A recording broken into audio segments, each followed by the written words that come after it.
আজকের এই যে খাগড়াছড়ি স্বেচ্ছাসেবী মিলন মেলা 2025 এই অনুষ্ঠানে অংশগ্রহণ করতে পেরে আমি নিজেও খুব উজ্জীবিত এবং আমার খুব ভালো লাগছে।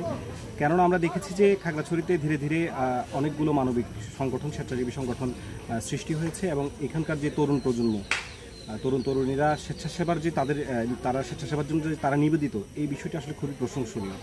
আমরা দেখেছি যে কোনো দুর্যোগে তাদের নিঃস্বার্থ সেবা, নিরলস শ্রম এবং মানবিক যে চেতনাবোধ, এটি এই সমাজকে আলোকিত করেছে এবং আমাদেরকে উজ্জীবিত করছে। আমি চাই এই আজকের যে অনুষ্ঠানটি হলো মিলন মেলা, সেটি যেন প্রতি বছর অব্যাহত থাকে। খাগড়াছড়ির 9টি উপজেলার এখানে স্বেচ্ছাসেবীরা উপস্থিত হয়েছেন। প্রায় 1.5 শতাধিক মানুষ স্বেচ্ছাসেবীরা এখানে আজকে আমরা উপস্থিত হয়েছি।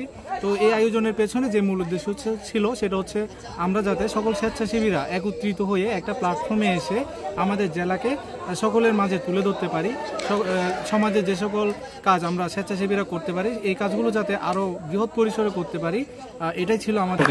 জেলা প্রশাসন আপনাদের পাশে আছে এবং এখানে এসছি আরেকটি কারণে যে আপনাদের কাছ থেকে হয়তো আমি কিছু মূল্যবান মতামত বা পরামর্শ পাবো, যেটি হয়তো আগামীতে আমার খাগড়াছড়ি পার্বত্য জেলায় জনসেবার ক্ষেত্রে গুরুত্বপূর্ণ ভূমিকা পালন করবে। এবং ইতিমধ্যে আমি বেশ কিছু পরামর্শ পেয়েছি। আমার এখানে যে কেবিডিএ বলে আর কি, খাগড়াছড়ি ব্লাড ডোনার্স অ্যাসোসিয়েশন, তাই না?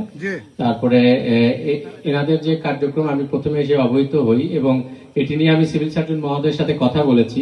তো মাঝখানে কিছু মানে দাপ্তরিক ব্যস্ততার কারণে এটি হয়তো আমার পার্শ্ব করা সম্ভব হয়নি। আমি এটি নিয়ে চিন্তা ভাবনা করছি যে আসলে 9টি উপজেলায় কিভাবে আমরা এটি কাজ করতে পারি, কারণ